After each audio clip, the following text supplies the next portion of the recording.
Thanks for joining the community limelight. I'll let you jump right in and tell us a few things about yourself. Okay, thank you so much for inviting me, Exxon. I'm so excited. I've been a Machinations fan for a long time, and there's still so much that I'm learning. I actually had a good friend recommend it to me in 2013, and I've been playing with it ever since. But Whoa! And yeah, that's like the Flash yeah, time. It was. Yeah, he and I were working on a Flash project together. Whoa! I also it was come really from that cool. background. Oh, cool. I did not stay enough to say that. I don't have any expertise in Flash, but it was fun. We made a game called Chaos Terrain, but and it was a student game. Oh, nice. Yeah, but thank you. Yeah, he's and I've stayed in touch with him, and he and I will talk about Machinations every once in a while. So just to tell you a little bit about my background, I started in a writing background. I did a creative writing degree. I was writing science fiction, and then I was teaching, and I love math, so I was tutoring math. And then I decided I needed to switch into games.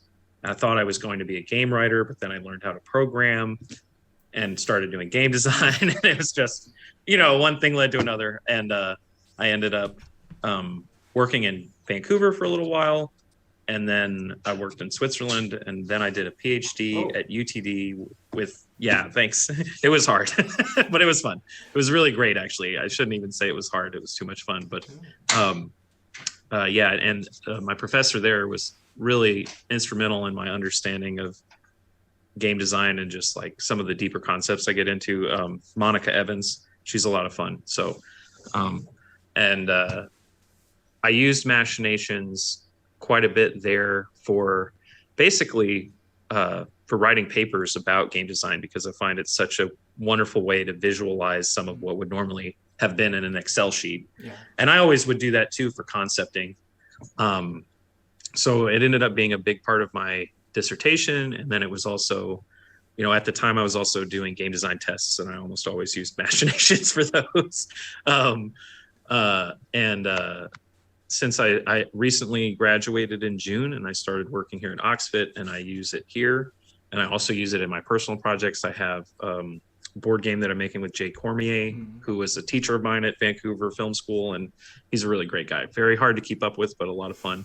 And we just had our game at Gen Con, Harrow County, the game of Gothic conflict. So it's a Euroized battle game, but I won't promote too much there. I'm just, Yeah, you can. I would like you to share links and things like that, so we can put them in the description of the video. And you are allowed to self-promote and to show us everything that you've made Machinations part of, and also things that are not part of it. The idea is that we want to foster the community and create a network of people that are enjoying our product, and also their other professional ventures are relevant. Yes, of course. Okay, great. Okay. I'm just Googling it now, but I'll get it. Okay. That's okay. So great. Okay. Well, and what I was going to talk about today, I wanted to talk a little bit about how I use Machinations in working on my dissertation. And it's really a pretty simple diagram. It's one that I've revisited a lot and kind of cut down. So the first one that I would show you guys is just a diagram I made about the primer. So my dissertation is all about dynamic, and it's about interactive storytelling. So it's about, I think one of the best examples of it would be like OpenAI. Another example would be Facade. And these are games that attempt to break free of the branching narrative structure that we get used to. And it's very difficult, and you could argue that you can't really break free of a branching structure and narrative, but I think that OpenAI, especially using GTP3, does a really interesting job doing that. So they generate the text using machine learning, huh? Yes, and they originally, their original database was the community Choose Your Story, and then once GTP3 came out, they started using that. And I'm not sure. Am I sharing my screen? Yes, you are sharing. I see everything. Yeah. Oh, you see it all. Oh, whoops. I meant to share. Oh, do you see? Okay, great. I see now. Yeah, Thank you. I see so, the browser. Like I said, this is one I've come back to and kind of cut up. But one of the things that I'll do with Machinations and that I love about it is it's easy to sort of map out not just what's happening in the core loop or the secondary mechanics, but also like to think about psychological concepts and to sort of make a model of all the surrounding affecting networks and systems. So, this one's kind of funny, which is one reason I wanted to show it to you, because there's so much that happens. If you've read Neil Stephenson's Diamond Age, the primer in there was a big inspiration for me in thinking about near future interactive storytelling that and actually his work depicts an educational book that changes to teach the learner whatever they need to know in context. So there's a lot about, but it's the structure. It creates a new branching structure rather than breaking free of the structure. So, but it's more about the dynamism that interested me. But when you say about the branching structure, what do you mean? Like when it's interactive and you can change the story by making choices? Exactly. Yes, that's exactly what I mean. Why does one have to get out of the branching structure? That is a great point. I don't think you certainly can make a lot of quality experiences without getting out of that structure, and I think sometimes it's the best choice So to me the most exciting reasons to do it are based on personalization, and my research was mostly into how that can affect learning. So, for instance, I did a test with Facade, which is a wonderful game. I don't really need to bring it up, but wait. Okay, so I'm getting off track because I'm Googling, but just to answer your question, and then I'll go into it. Basically, every time I Google Facade, very generic game. Yeah, exactly. Here's a word. Now, are you seeing this, or are you seeing the Machinations chart? No, I'm seeing Facade. Okay, trailer, great. The Facade trailer. Right. So Facade is a good example of something that's exciting. So I think so Facade is basically a 10-minute short act play written by some very, very capable programmers, and they took 2 years just to write the dialogue to chunk it up, because the text isn't being generated dynamically, but it's being fit together dynamically. So the idea that a lot of the authors get into is about agency and how agency increases immersion. So as soon as you realize that there's a branching structure, you don't feel like you have the same amount of agency, which to me is an interesting reason to explore the space. They're very interested in creating, they even went so far as to say this isn't a game, it's an interactive drama. And I argued with that, but that's sort of beside the point. But,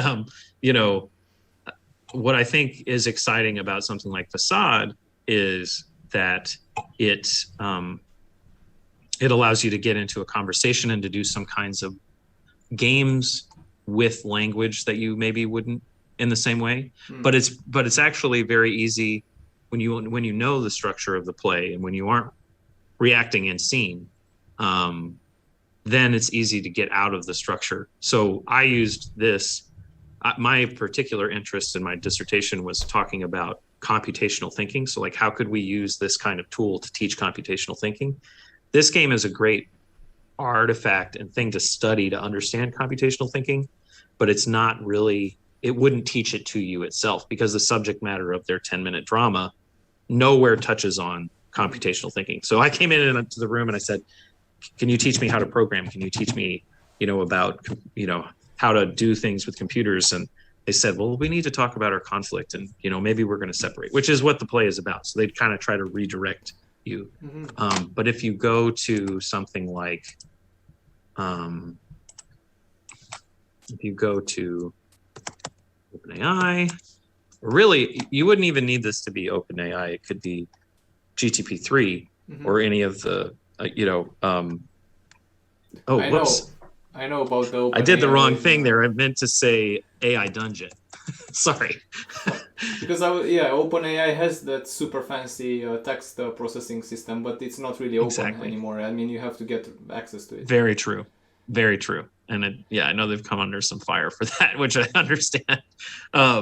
And you know, AI Dungeon has also come under some fire for various things. And my dissertation is not, you know, totally positive about it. But as far as the structure of the game and sort of like what I'm talking about is an emerging genre, which many other people have talked about. You know, if you read one of the best books on it, and it's most of the books are not just on this, right? So there's Hamlet on the Holodeck, which is a really awesome book. It's pretty old,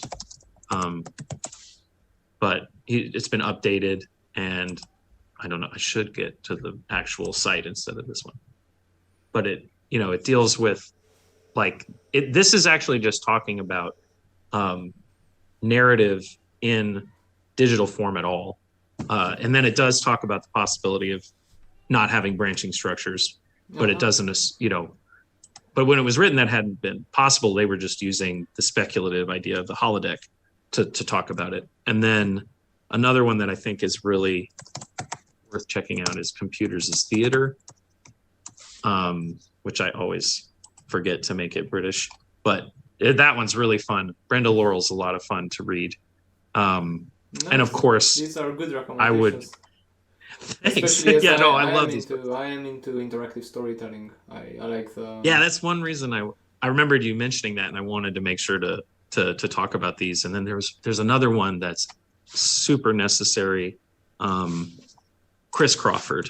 Oh man, you have to give me. I'll send you a list. Yeah, you have to give me 2 weeks of time, which I don't have. Sure. Because these should be. I should have read through these probably some time ago. But then again, when I'm too busy coding stuff and dealing with so many projects, then it's hard.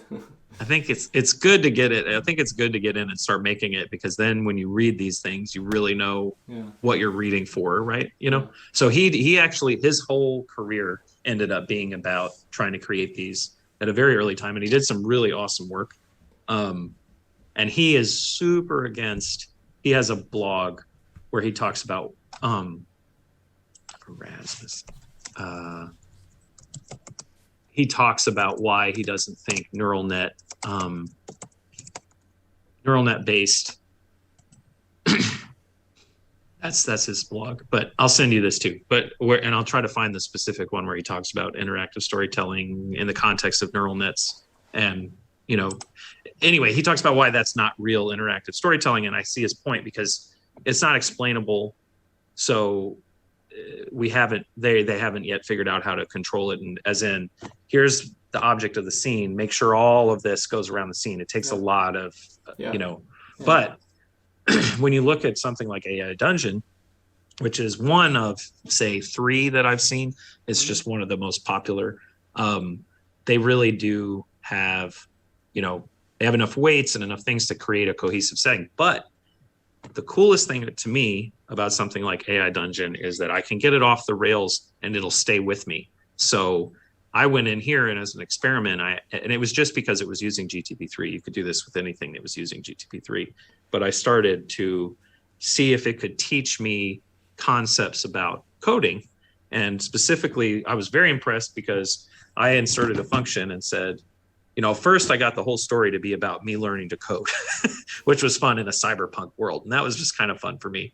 And then it was about, okay, you've got to solve this coding puzzle. It didn't dynamically generate a great coding puzzle, which is a limitation I talk about, that you'd have to work on and make a lot of real hard structures for. But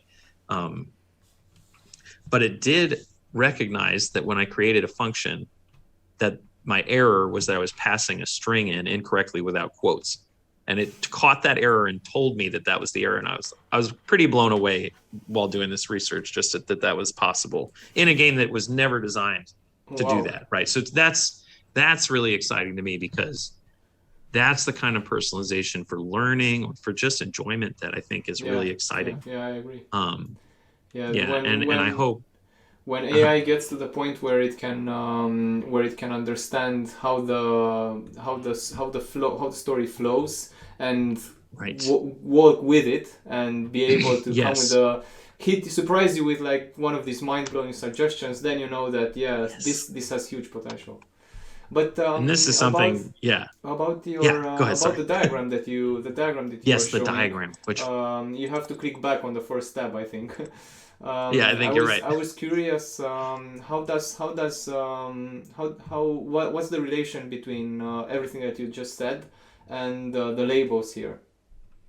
Fair. That's and that's kind of why I keep coming back and breaking it down, because that's basically what I'm trying to figure out is how can I, have the good bones of a game with and pair it with that kind of, open structure. So but I thought, okay, the first place I should start is with this primer because it was such an inspiration for me, and they do some really clever things to keep the story in that book. It has enough rails that you can keep everything set. So for instance, the primer has a set beginning and an end, and it generates the story based on the life of the person that it's reading. It's a science fiction novel. So it's able, and I was like, well, why is it able to do that? Because it's contextually aware. So that's what these labels have to do with, is me trying to think through, what gives, what allows the primer to make a model. What would you need in order for that to work? And actually, it's kind of funny because before, there are some examples in the educational space of people trying to create the primer or something like it. And then the other thing is this. So this is just me thinking about what are the possibilities, and it's kind of just a node to remind myself to go back and flesh it out in the right way.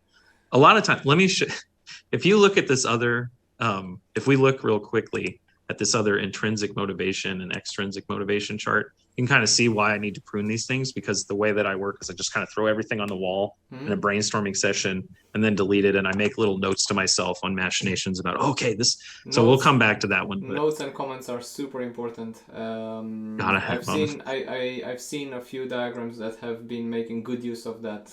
It's priceless. I mean, the difference between a diagram with some notes and a diagram without anything, just the labels, is huge, because the diagrams with notes allow you to a little bit of insight into the designer's mind, which sometimes is priceless to understand what's going on and maybe come up with some intelligent thought based on it. Also, I would like to ask you to go a bit more into detail about the meaning of the primer that you say, because not everybody not everybody watching this has some of the dictionary. No. Yeah, absolutely, no problem. And also, it's just like most people I talk to haven't read it. It's an older book, so if the primer here, so it comes from this book, and actually the Kindle reader was codenamed Nell, which is named after the main character in this book, because a lot of the technology was supposedly inspired by it. And anyway, but the primer is basically it's a kid's book that grows up with Nell, who's the main character, and a few other people. And it's actually called, in the book, it's called The Young Lady's Illustrated Primer.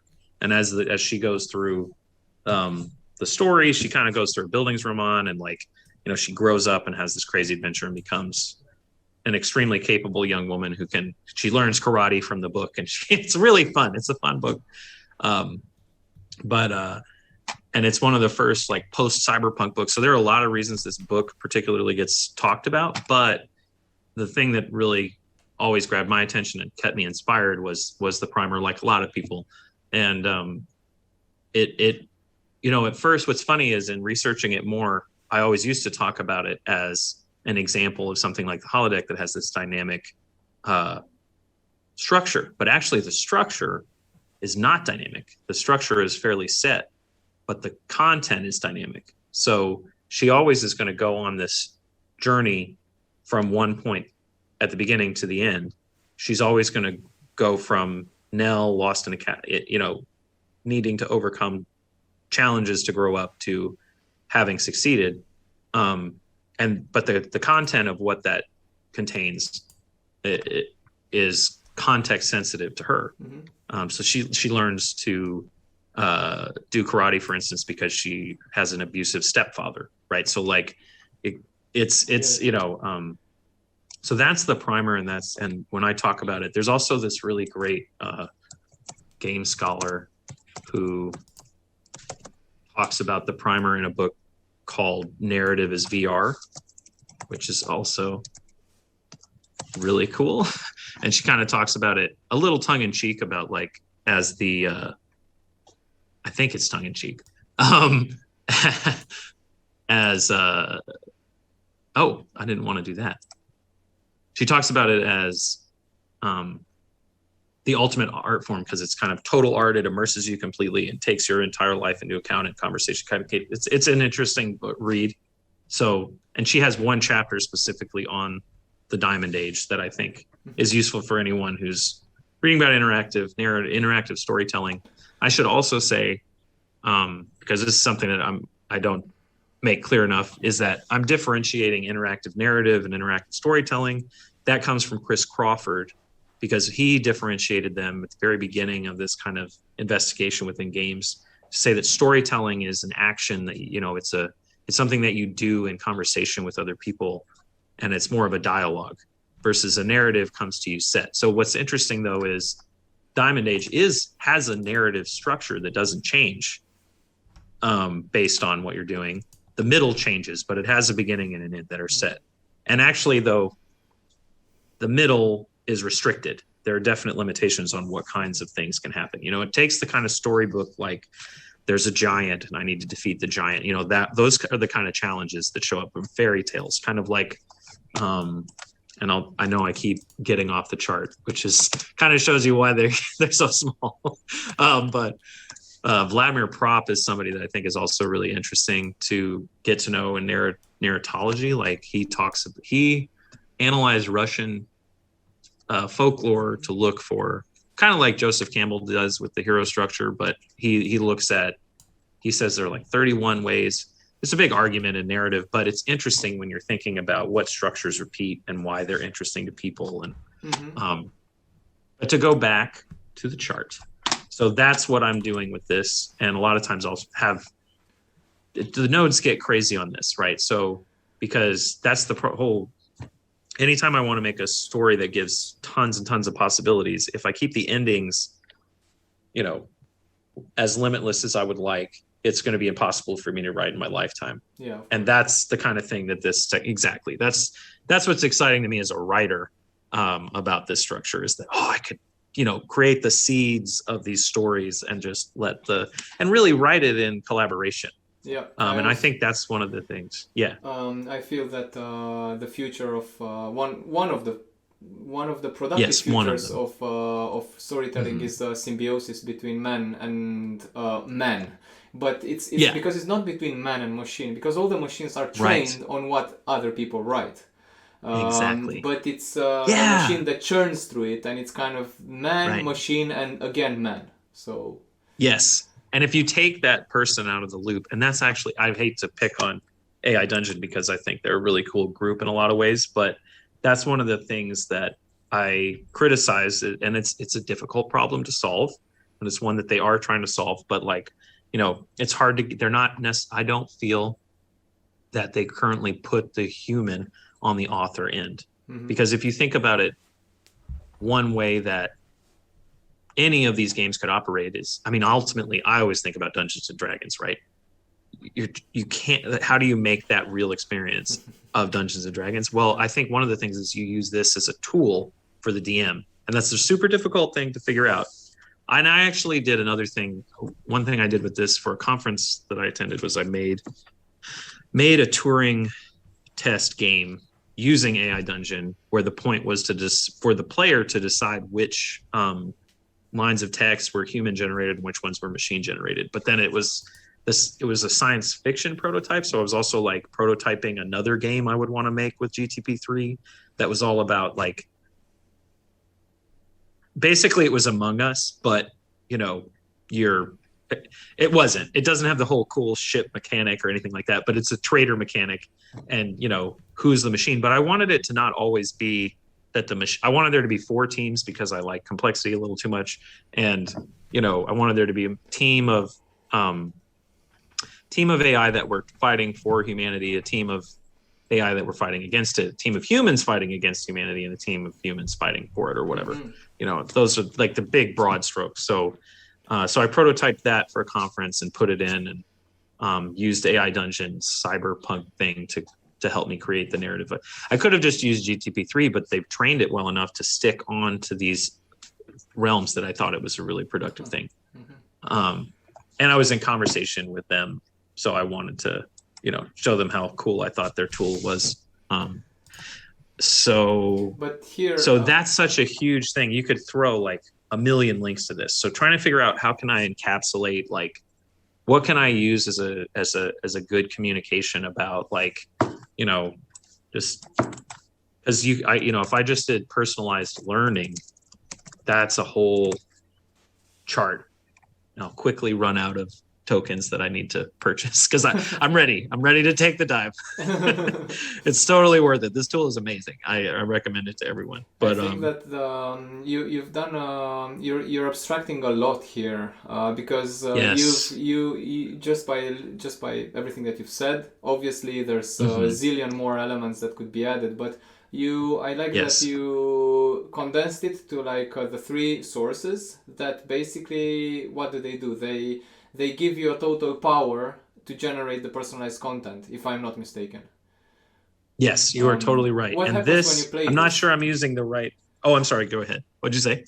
What happens when you play this? What is the purpose of when it runs? What does it show? It does not show anything at the moment, which is I'm very embarrassed about. But what I would want it to show. Yeah, what will it show? It doesn't matter. Yeah, what I would like it to show is I would like to simulate how often certain narratives are going to emerge, and I would like it to show, for instance, if I were doing the primer specifically, there would need to be, something about senses.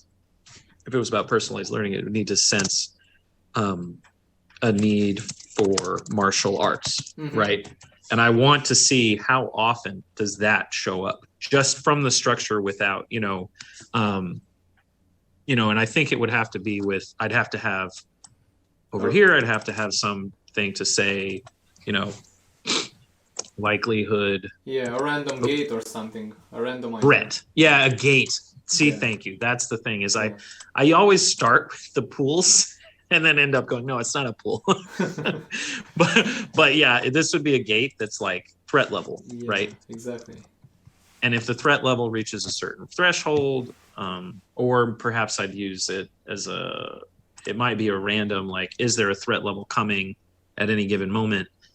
But then again, see, one of the things that's interesting that the book makes clear is that for Nell, who's growing up in a certain environment, that threat level is much more likely to go off. So I would want to model that. And that's where I kind of get stuck because you could really go down. But one thing that I've started learning to use that I wasn't for a long time are the layers, because that lets me really, create these without just making a big spaghetti mess. Yeah, and also you can group them and you can group an area of the diagram and just black box it. Yes. And I love creating the text boxes and then color coding them. I've been watching your live feeds and learning to do things like that, organizational things that I wouldn't think to do because I'm kind of off in my own little corner, like, okay, how do I make that? But I think that it's a very good use case that you're showing with how Machinations can be used in a way for, in a brainstorming, but in the same time not the traditional kind. You can actually you are working towards a purpose, and you are working towards an eventual simulation that will that can reveal for you more things about your subject of brainstorming. And a lot of times when I'm doing that too, what'll happen is I'll start a chart and then I'll go and start my prototype. And then I'll come back to the chart, and it's another way for me to do pseudocode for sure. Just like, oh, I need to have this system and I need these things to happen in it. And I start to understand. I'm working with GTP3 right now. So like, how do I integrate it? And I realized, oh, I needed to connect to this. Oh, I might like when I put this in, I thought, what sensors could I have? And that's not necessarily a realist. This isn't one. This is a lifelong quest here, This is going to take the chart is actually going to be something. I mean, it's a very living kind of document to work with, which is exciting. Exactly. But I think, and the ones that when I've finished charts that are simulating, they were often, for me, a lot of times they were for game design tests, but I think that comes from when I started out in game design, I was always also a Unity developer. So I would be developing and doing the game design. So I was kind of iterating and I would do Machinations, but no one else was looking at what I was making in Machinations. But now that you guys have made the Unity plugin, it's incredibly clear to me how I can make it integrated in the whole team's experience. I was usually on very small teams, like 4 or 5 people, and I might have total ownership over the project I was making. So I'm in collaboration with artists. So it wasn't that they weren't interested. It's just I didn't need them to see all of it. I would show it to them to sort of talk about why I was doing what I was doing. And then this one, so this is a strange use case, I think. Maybe it's not. The strangest the better, man. The strangest the better. Oh, cool. Yeah. Okay. So I do a lot of thinking about the psychology of my game design choices. I know a lot of people do that. And, recently, I've been obsessed with this talk from 2009 about intrinsic and extrinsic motivations. And Chris Hacker. It's just, and I'm actively looking up to see what has been researched since, because the big takeaway of this talk is we need to do more research into this for games. But this chart is incredibly useful for me in thinking about both my personal projects and projects I'm working on for Oxfit. But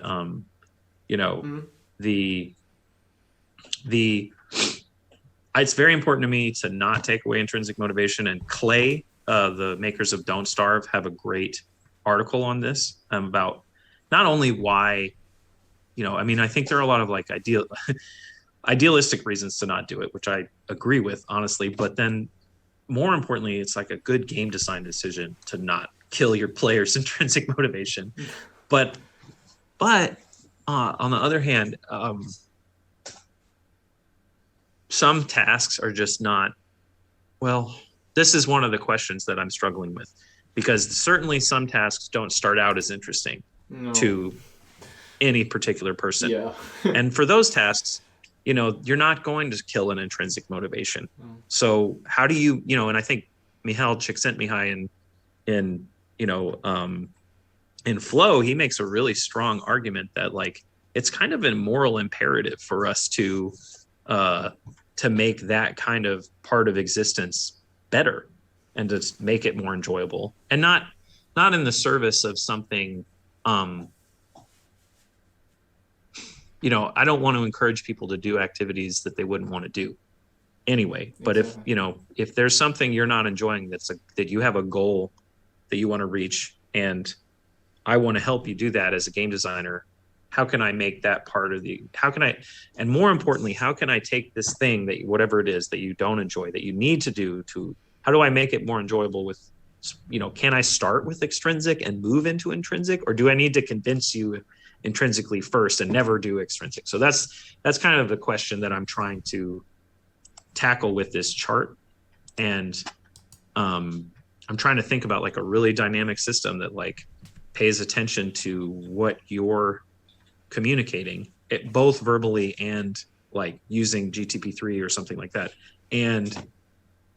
or just simple branching structures. How do you feel today? A simple Likert scale 3 survey question about how you're feeling today. Because that's the other thing is, I think we kind of assume that people are intrinsically motivated or not, as if it was a black and white thing, and as if it was not a momentary thing. But some days you wake up and you're intrinsically motivated to do whatever you have to do. Some days I like mowing the lawn, some days I hate it.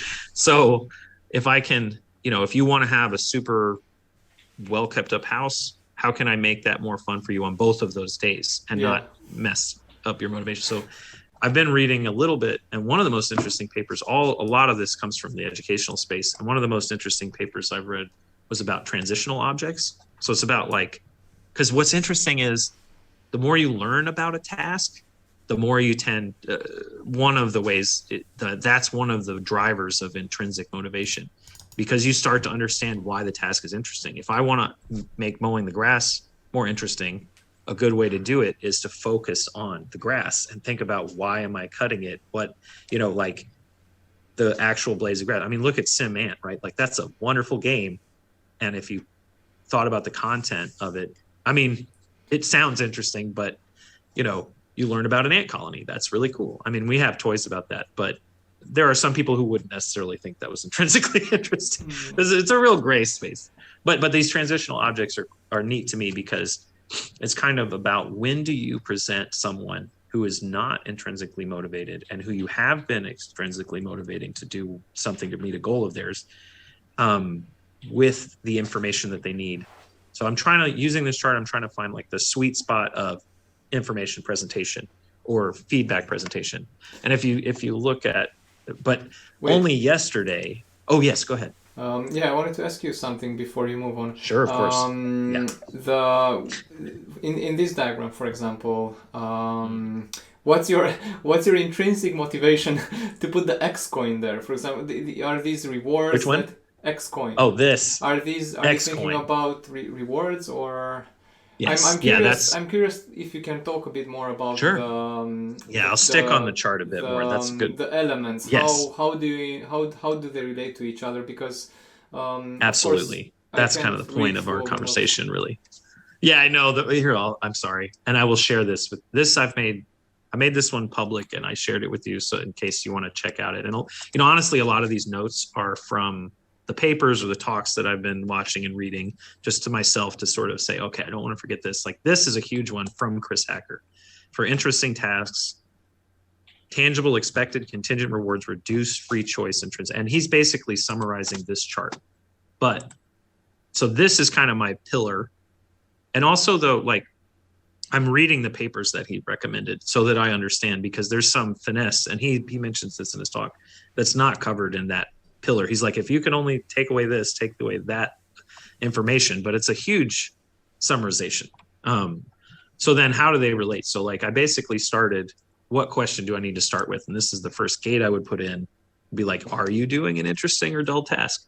And how do I define that? And I think I've kind of come to the conclusion, since I started this chart, that the best way to define that is actually through self-reporting. But they do it two ways in this. And one is, they put you in a room with a bunch of things to do. And if you choose to do the thing that they're questioning, then you're intrinsically motivated to do it. But one of the problems with that is, it may just be that you're more interested.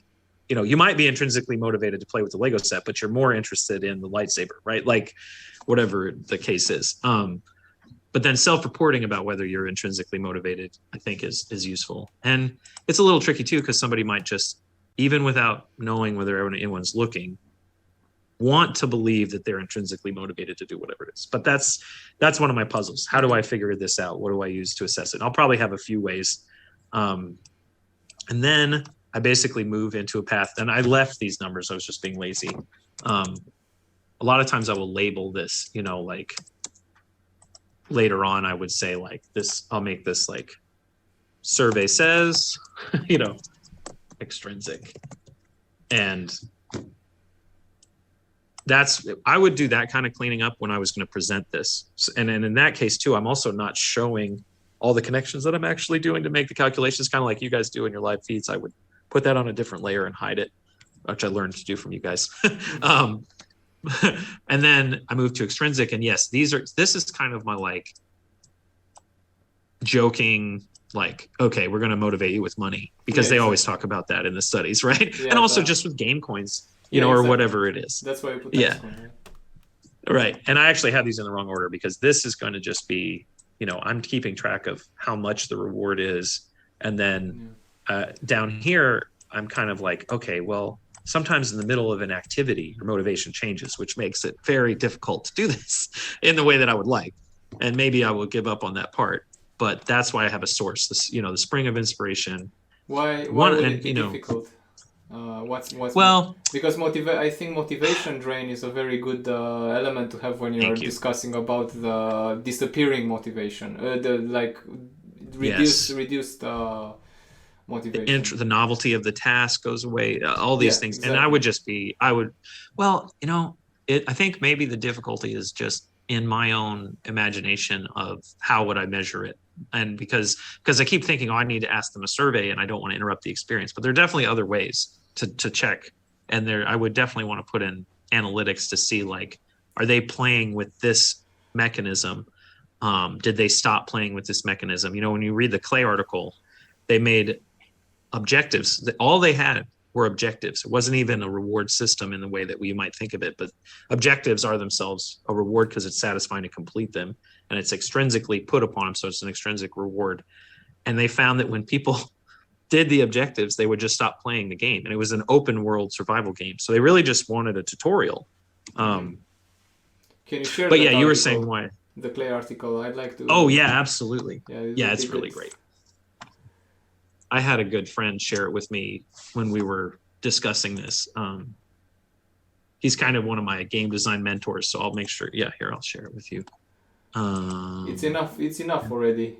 I'm recording, so right, good point. But I'll send you a list too. I'll leave these open and send them to you. It's just for ease. I think that a list like this is, and even this conversation would be very good for any kind of writer doing any kind of writer in interactive storytelling, and that means basically all the writers that are making all the game writers, because almost all the games are interactive, and I think you shared quite a lot of very useful information. At least for me, I'm kind of like mind blown by certain stuff, and I go, oh shit, I should have read that like ages ago.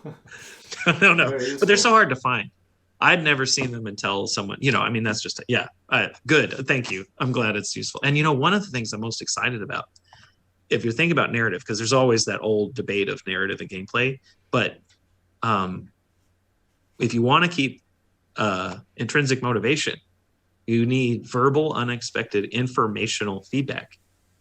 That increases, that's kind of what I was talking about, those transitional objects, that increases your both types of intrinsic motivation, apparently, which is awesome, because that means we're right on the verge. I wish I had read this during my dissertation. It would have been a huge part of my writing, because that's exactly what you can do with a dynamic structure much more easily, because you can tailor the content. There's a guy called James Paul G, and you tell me if we need to stop. I don't mean to keep going. Who wrote this great book about what video games can teach us? And it was like We've recently had a webinar that was around 3 hours. Cool. And they were joking about splitting it they were talking about splitting it in episodes, and I tell them, just split it in seasons. Like 15 minutes, yes. 4 15 minutes episode per webisode, and then you have 3 seasons. Yes. That's a great idea. I'd watch it. I want a Machinations Netflix. That'd be it. There is that 3 hour. That's true. Is coming. I do watch it. Yeah, it's there. You guys are making it. I'm very excited. I can't wait for the release.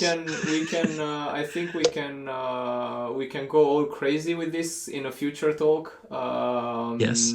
Like try to break the 3 hour barrier. Yeah, let's do it. This one. The problem with this one is that I'm going to have to Mihai, our CEO, has said that they should be around 15 minutes in length. The community limelight. Right. So what I have to do, after all this, I have to cut parts of it. To bring it down to 15 minutes. I'm so sorry. Sorry. But no, it's not a problem, because the full length still goes. Yes. Still goes to our YouTube channel, because there's a lot of valuable stuff here. It's just like the community one will be focused on you as your biography, who you are, and a little and a few things about the diagram. So nice. So that's kind of like the community limelight is purely focused on you, and not so much not so expanding into such an excellent depth. that we've covered. Okay, thanks. And I feel cool. I really like that you've been doing you've basically used Machinations as a tool to brainstorm storytelling. And yes, it's a bit ironical because Machinations isn't that much about storytelling. It's mostly about mechanics. Not really. But you're putting the mechanics into the storytelling and using Machinations to do it. So for all the writers that are thinking, okay, Machinations maybe isn't this good for this part, well, think again. Guess what? Yeah. Well, and I feel like if you're making a game, you've got to. It was so hard before Machinations. Honestly, I couldn't do it. I mean, I couldn't communicate it, and it was so hard to visualize because, and when some people say to me, well, like, what if you put it in Excel? But the problem is, like, it's not the same kind of brainstorming tool for me. I do throw things in Excel. I do balance things in Excel, but actually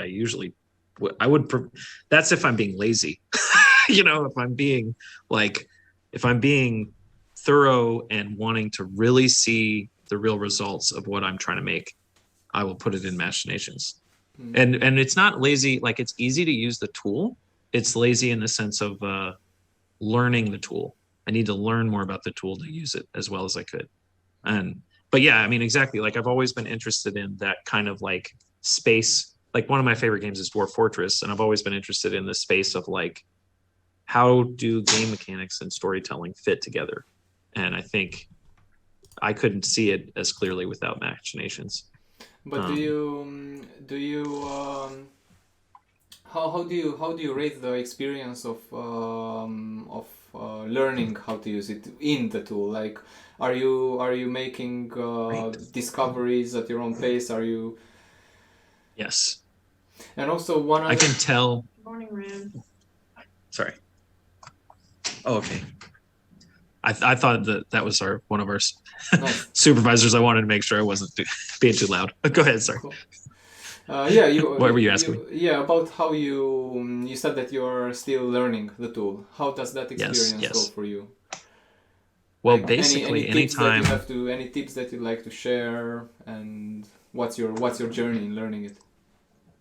I have a two-pronged approach, and it's this year is really the first year that I've.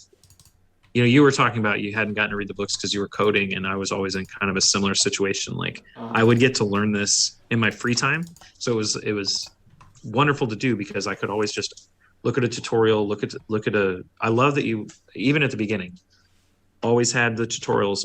Like, I don't know if you always had the tutorials, but you had examples, and you have. Yeah. And now, anytime I want to understand, I go look at a tutorial. I go make something. I know there's one chart that just shows all the different formulas that you could do. I'd use that. I mean, it's a glossary, it's an index of, I want to make this game mechanic. And actually a lot of times when I'm balancing something, I just use a template and balance like a subsystem using the template that you guys have already provided. So that's a really helpful thing.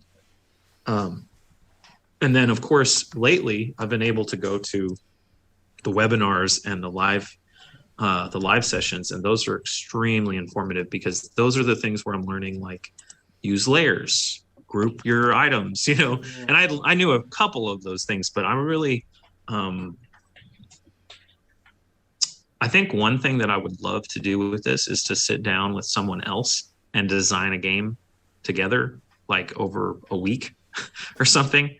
Like my buddy Jim, who told me about the tool, I would love to sit down with him, because that process where you were like, why is it, it's kind of like pair coding. I want to pair code, make this. Yeah, pair. But now that we have collaborative now, right? So you can just like do collaboration with whoever you want. Yes, but I haven't used it yet. But I'm very excited about it. Yeah, I think that could be an interesting run down memory lane. Yes. So that you can connect with a friend and do a Machinations session, a Machinations jam. Like musicians do jams live or streaming in studio. Yes. We can do Machinations jams. But also, that's amazing. Curious about how much time did you, because you just mentioned that the diagrams are still, like, you're still working with them and they're not really runnable yet, and that's because you research a lot. And I'm curious how much time did it take you to put this together, and how much time did you spend in Machinations, and how much time did you spend in the browser opening a million tabs?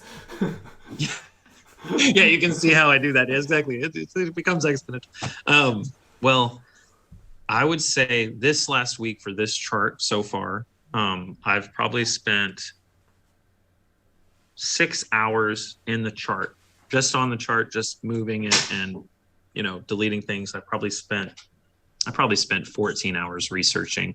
Okay, so that's way more into research, yeah. But it does narrow. I think of it as the Cambrian period, right? So like, for some of the charts that I did for presentations, I would spend maybe 4 hours in the chart, and I didn't need to research because I'd already done it. For something where I know what I want to design.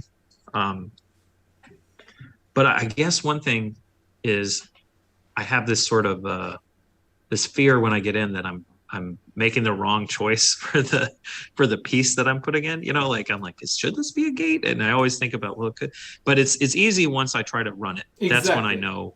Exactly. Yeah. Then I know, oh no, it's not that. It's this. That's the beautiful thing about it as well. I mean, if you make logical mistakes, it kind of slaps you on the wrist. It doesn't run properly. Yeah, it's great. Yes, it does. The feedback is there. Yeah, which you never get that in a GDD or a game design document or spreadsheet or something. Nope. It's like you're on by yourself. No. Nothing is there to. Like that number's weird. That's okay. Yeah. It'll this one though. That's exactly it. And actually, there's a guy, I didn't even talk about this, but I have one of my professors that was on my committee does modeling and simulation, and he taught me about Petri nets and all those things. And I was like, you have to see Machinations. He loves this tool. And he's not a game designer. He's not in games at all. He just likes it to create those kind of interactions. And like, but he'll use this.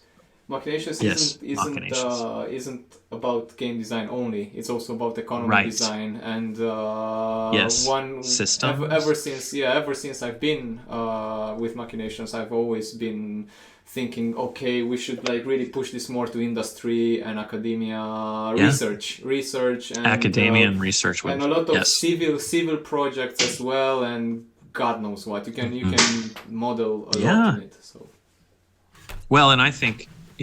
Having the tool, the Unity plugin is a game changer for me because I always make games in Unity.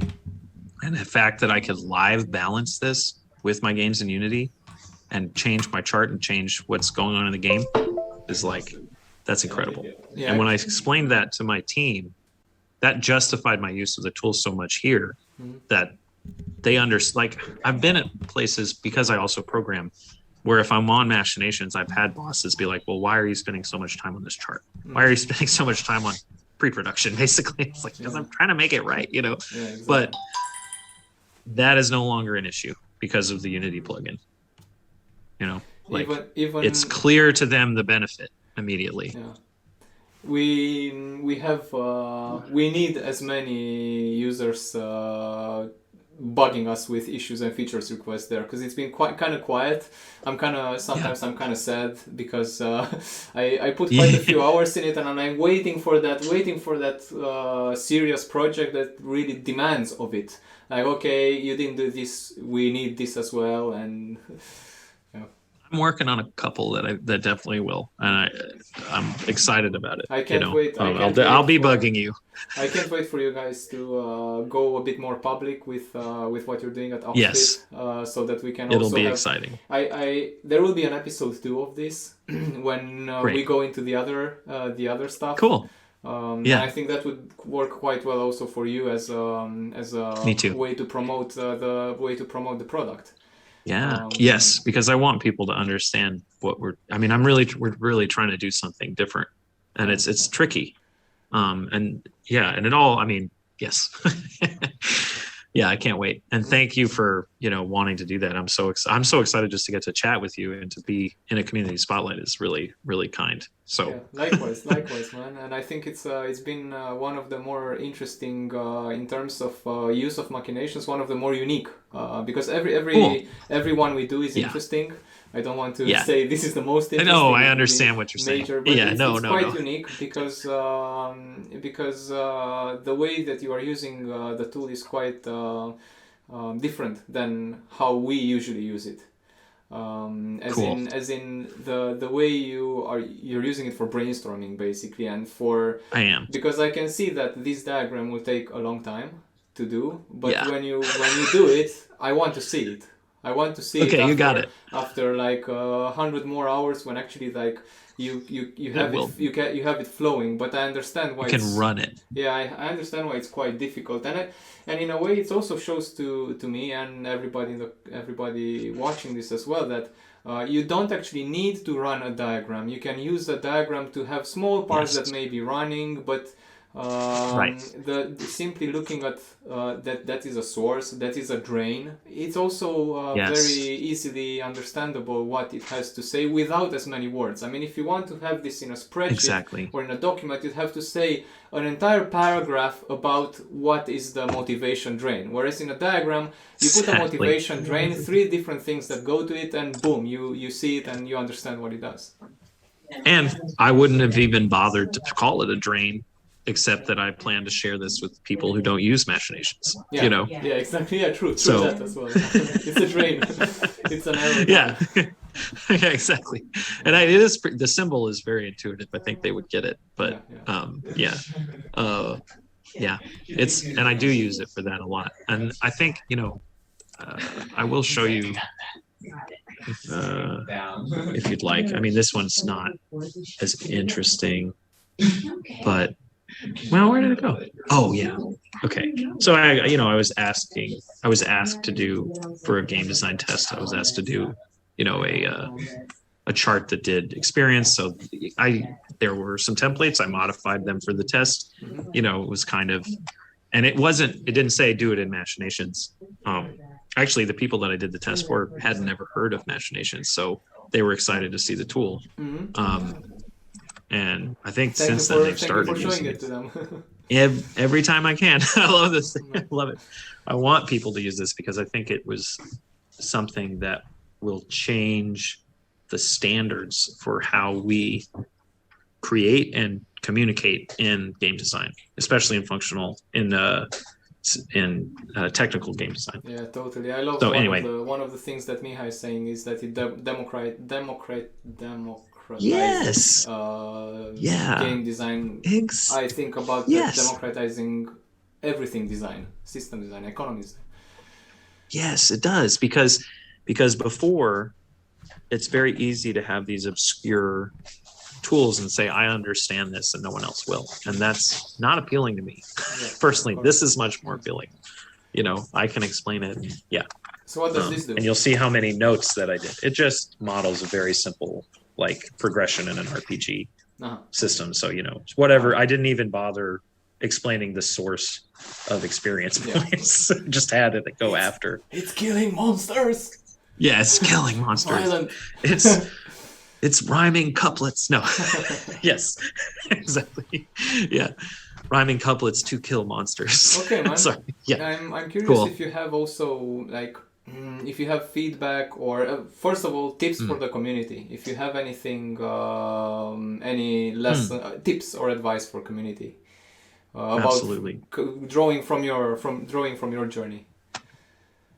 The biggest thing that I would say, especially if you're a writer and you're looking at how to use this, is, if you're intimidated by the technical aspects of it, get into the tutorials, look at the templates people have made, and get into conversation. I wish I had gotten into conversation with you guys much sooner, because I spoke with you and I spoke with Mo, and both of you guys have helped me understand more about Machinations and how you're using it and how the team thinks about it.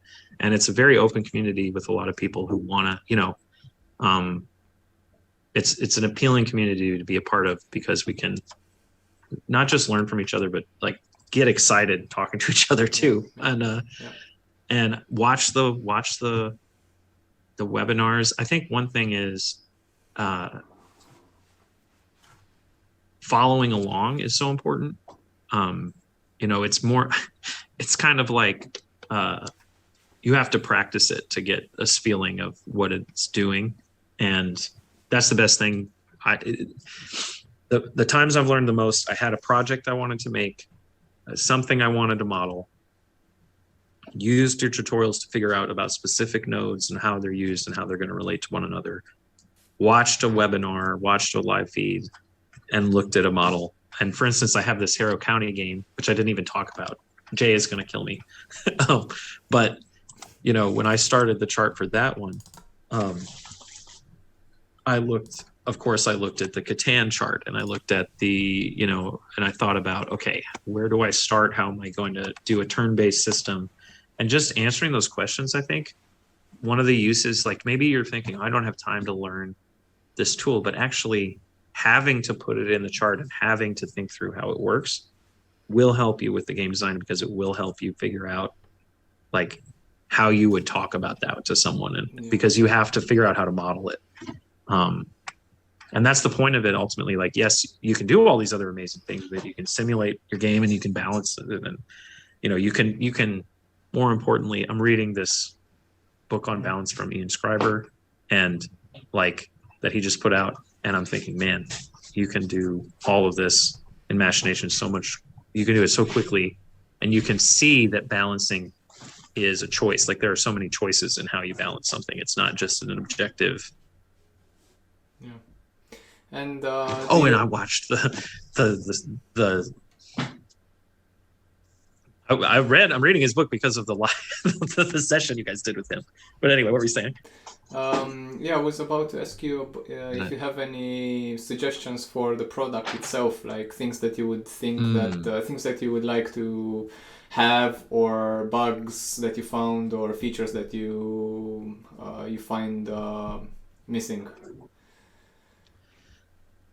Well, one thing that I was thinking about a lot, and I think the subscription model makes a lot of sense. And I don't know how to do this differently because I'm not as good at thinking about pricing and stuff, but I would definitely pay to make like a specific chart, even as an indie guy, just modeling it. Like I would pay like $12 to build a chart or something. I don't know what I'm trying to say, but I think like my biggest thing, the only thing that I've really been worried about is like, okay, I want to give you guys some money because I use the chart all the time, and you deserve it. And I'm planning to subscribe, but I'm always like,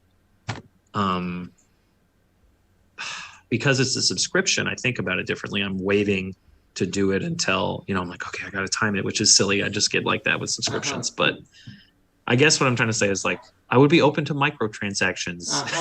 Okay, yeah. I was about to say the same thing, like increase, buy some components, and that's it. One-time thing. I would buy components. Yeah. Like that's the thing is I don't know. I'm just the kind of person that like subscriptions scare me, but it's totally, worth it to do it with you guys. And now that I'm working at Oxfit, one of the things that I want is to submit this as one of the tools that I need, and I'm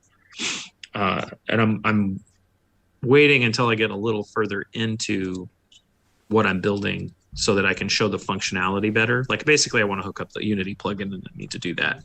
And then I can say, this is how it works. But there are a couple steps to that I haven't taken. Like it's not the hooking up that's blocking me. I need the prototype to be at a state where hooking up does something. Yeah, I think, but I think it's very useful that and very revealing that you say that you are queasy about subscribing to something, because it's my personality too, though. Yeah, I've kind of had the same thing when some services switched to subscription, like Adobe switched to, back in the days, Adobe products were like, you buy it and you use it, and then they switched to monthly subscription, and I just cringed. I actually didn't own Adobe products, but I just cringed at the very, very notion, and I was like, how do they dare to do this? It's like Photoshop. You can't like charge monthly for that. Nobody's gonna pay. Nobody's gonna do it. Yes. But then they have like the gun. Then they do it. Yes. Yeah. So because they're Adobe. So anyway, I switched to GIMP. Right. I use GIMP nowadays. So it's not I use GIMP too. Not so good, but. Yeah. But when I tell other people to use GIMP, they say, no, I'm going to use Photoshop. Yeah, of course. I mean, Photoshop is super powerful, all respect respect given, but I do understand what you mean, totally. I also have the same, I've had the same queasiness, and it's good that you give this feedback, very useful. I think that, yeah, maybe we could consider a sort of like single dip sort of yeah, let me buy a pack of 1,000 components, and I'll just keep doing that forever. Probably, or less. I'd say that in that case, the components should be relatively pricey, because also the thing is that this tool is not like it's done and we're like disbanding the team and it's done. We're like we have to keep developing. It is a service. We have to keep developing. And you guys do a lot. And if you would see our roadmap, I want to see that, but I know you can't show me. But actually, it's from what. Is it public? There's a lot of it which is public. A lot of it. Cool. And the thing is that the roadmap is huge. We are thinking about machine learning. We are thinking about running agents on diagrams to do self-balance. I was involved in some of those initiatives. Unfortunately, I had to drop out because my time doesn't allow it. This for me is it's not a full-time job. I do this I do this only in my spare time. So I have a couple of hours every week. And during holidays, and sometimes I push during nights or during evenings or during weekends, much to my partner's dismay. But I'm very passionate about it because I see the potential. But the roadmap is huge, and the thing is that we are funded by venture capital, so we have investors that are looking at our subscriber numbers, and we need. I mean, it's useful for us even when you have like a simple lowest tier subscriber, because at least it shows people are interested, the numbers are growing, people are coming, so we can chug along, and I super want, like, personally, I want this tool to grow and become all those things. So I'm very like, of all the things that I subscribe to, actually, Machinations, I'm like, okay, I want this to be. In any case, don't worry, we will not steal your credit card. I'm not worried about that. Many people worry about subscriptions, like, oh my god, they're gonna have my credit card numbers. But we have a good secure system. It's no worries about that. You know what? It's just exactly what you were saying. It was like, but with you guys, I think, the service comes out. Some companies have subscriptions and the service doesn't show up, and you think, okay, why is this? But with you guys, it's immediately clear why it should be. And I would want that model, but I think I would have started paying sooner if there were microtransaction options, and at the point where I'm like, okay, I've bought 3,000 components. I need to just get the subscription. It'll be cheaper. Maybe it could be something like pretty expensive as a microtransaction, but also limited to like, okay, you can microtransact your way to 2,000, but not more. Something like that. Yes, so there you go. That's great, and that's like a trial. Yeah, exactly. I wanted to show you this, and I meant to. I've started a chart for this board game, and it doesn't do anything yet, just like the other ones. But I have to say, for the just to sort of protect you, you have working diagrams. I have seen them. You have the ones that are sort of under NDA. They are there. Yes. Shed has actual working diagrams, and they're interesting. I have actually used and they're coming in episode 2. I know. I'm very embarrassed that I'm like, do it. Yeah, I should have. I wish I had taken more time to finish them out. Chill it out. Yeah. Good advice. Thanks, Exxon. I think that the never mind. Go on. No. Yeah. I just wanted to show, the only other thing I wanted to mention is that I do use this for board game design, and a friend of mine and I, Jay Cormier, who started Off the Page Game, he's done a bunch of other games like Junk Art and Rock Paper Wizard. and he and I work together, and we are doing a new game. It was first public demo was at Gen Con. Yes, we had a lot of people really excited about it, and I'm starting a chart with that, and we really need it because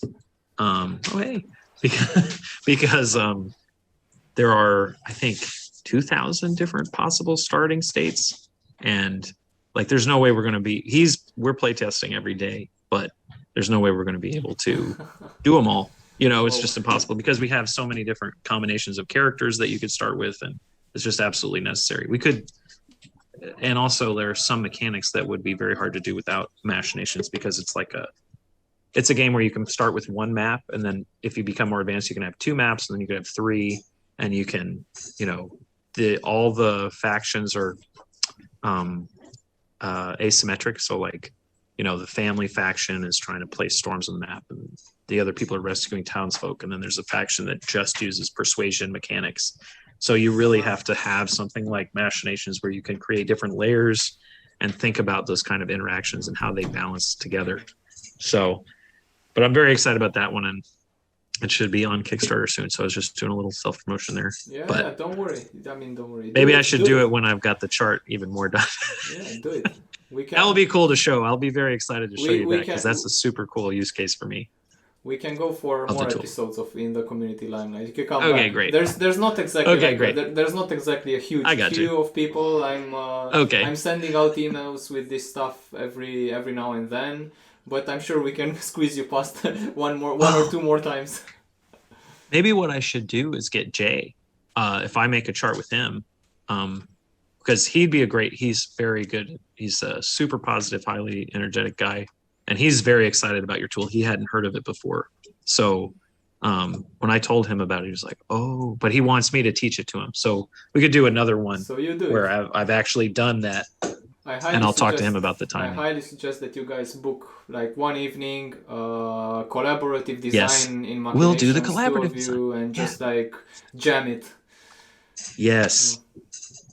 Okay, cool. I will. All right. Thank you, Hexon. I know I kept you on real long. Yeah, it was super interesting, man. As I said, it's a lot of very useful information about storytelling and about how to abstract certain very tricky storytelling concepts in Machinations, which is quite unseen. So I'm very, very grateful that you've shared this with us. Thanks, Hexon. Great talking to you. Anytime you want to. I'm super interested. Yeah, I think we definitely have to offline this, so we can. Agreed. We can have. I think we can have a call even one of the next days, just discuss a bit more about this. I want to hear more about your projects too. Actually, they're very interesting to me. Yeah. Cool, man. Cool. It was very nice to have you. Thank you for sharing your time with us, and good luck machinating. Thank you very much. Machinating. Oh, I like that word. I'm going to use that. Cool, man. Bye, Axon. Have a great day. You too. Bye.